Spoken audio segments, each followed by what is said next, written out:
All right, so Bitcoin's popping again. It's up to about 107, I think we got to this morning. It's Monday. I think it's the 16th.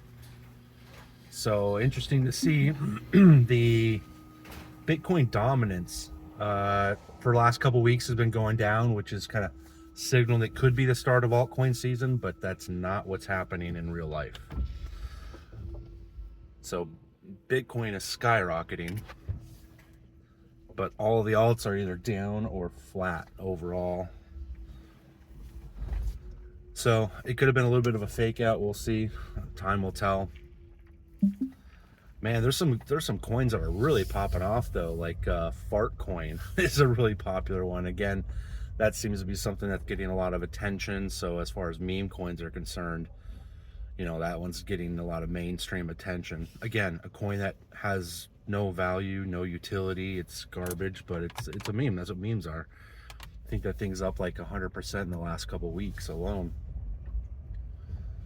So that's interesting. One of the big topics coming out on a lot of influencers pages and people that do research is Google's new quantum computing chip, Willow.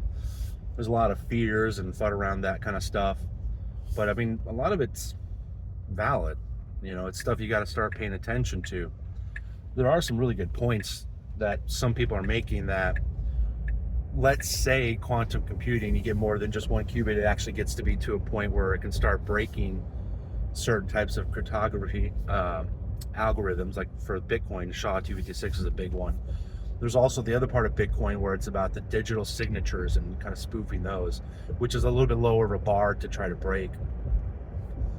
So I'll roll the window up here in case it's kind of loud on the microphone. Sorry about all that. It's a good day out here in Arizona. It's 11 a.m. and it's only 64. I'll probably get in the 70s, which is great for 2 months out of the year, and then the other 10 months it's miserable. But anyway, the quantum computing factor, the best argument I've heard so far, without myself digging into the details, is cryptocurrency is not going to be the thing people go after first. Because the expense of producing the equipment needed to break cryptography, high level cryptography, the energy needed to be able to do it, there's a lot of complexity to it. It's probably going to be some kind of state actor, somebody that is looking to get some kind of power play. Like, you're telling me somebody wants to go after my DOGE coin or my Bitcoin before trying to go over stealing like nuclear launch codes from every country, or from Russia or from the US, breaking into the banking system, SWIFT, or even just banks like Chase, Wells Fargo, Bank of China.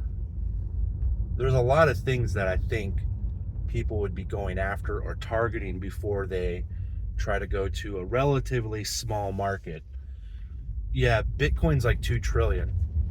All cryptocurrencies like 3.8 to 4 trillion. I haven't checked in like 2 days. But that's kind of small compared to other markets like the New York Stock Exchange, gold reserves, gold ETFs. There's a whole bunch of things out there that I think can be broken into first. So, but it's something to pay attention to, that's for sure. So tell me, what do you guys think? What do you think about quantum computing? Do you think it's a risk now? Is it a risk soon, like in the next 1 to 2 years? Or are we looking 5 years out or further? I don't know. Well, today's chest day, so I'm pretty excited to get a good chest pump in as I flex my biceps, because that's where my chest is. Hopefully in a couple weeks, probably sometime next month, my buddy and I are gonna switch up our splits on what we exercise and get a little bit hardcore about what we're doing, and working a major and then a minor, and basically being able to work in either arms or chest twice a week that way, as opposed to just once a week, and kind of be a little bit more focused. So I'm excited about that. Life is good. I'll end with kind of one quote. Jack Mahler's on a couple interviews talking about that new Strike app option for bill pay and all that, which we talked about in the last episode. He said something in two different podcasts that he's being interviewed that really made a lot of sense.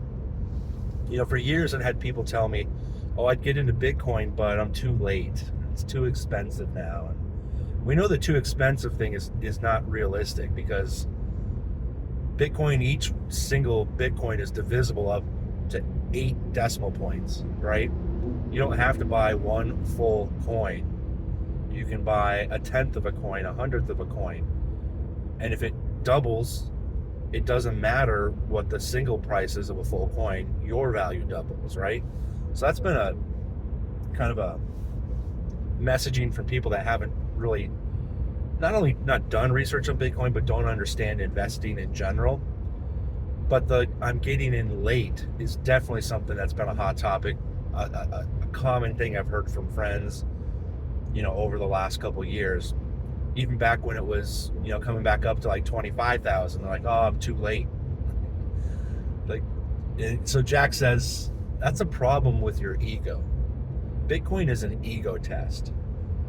Like, who are you too late to? And then you realize you're comparing yourself to somebody else. You're comparing yourself to Sean. You haven't got in as early as I did. You haven't got in as early as Max Kaiser got in. You haven't got in as early as this coworker of yours has gotten in, or this other random dude on the internet's gotten in. And so that means you can't get in.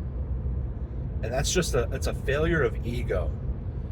Because just because you can't be the best or the first mover and make the biggest gains, you're staying out of something that is economically viable for you, for your success, for you, your family, the rest of your life, because you're late when you compare yourself to somebody else. And if you've been saying that for 2 years, you've missed nearly a 5x, depending on what time frame we're talking about. If we're talking about the end of like 2022 when it was 17,000, it's more than a 5x. You're too late. You're not too late. When Bitcoin hits $1 million a coin, or let's even make this more realistic, when it's like $970,000 a coin and everybody's talking about, oh, it's finally going to cross $1 million sometime soon. Are you going to be worried if you got in at 107, 107,000, or AKA 0.107 million, when it's about to cross a full million, a 10x? Are you going to be bummed that you got in at 107 versus 92, 74, 56? You're not going to really care. It's not about the price you get in. It's about the time you've been in Bitcoin. The more time you've had money invested in it and put in it,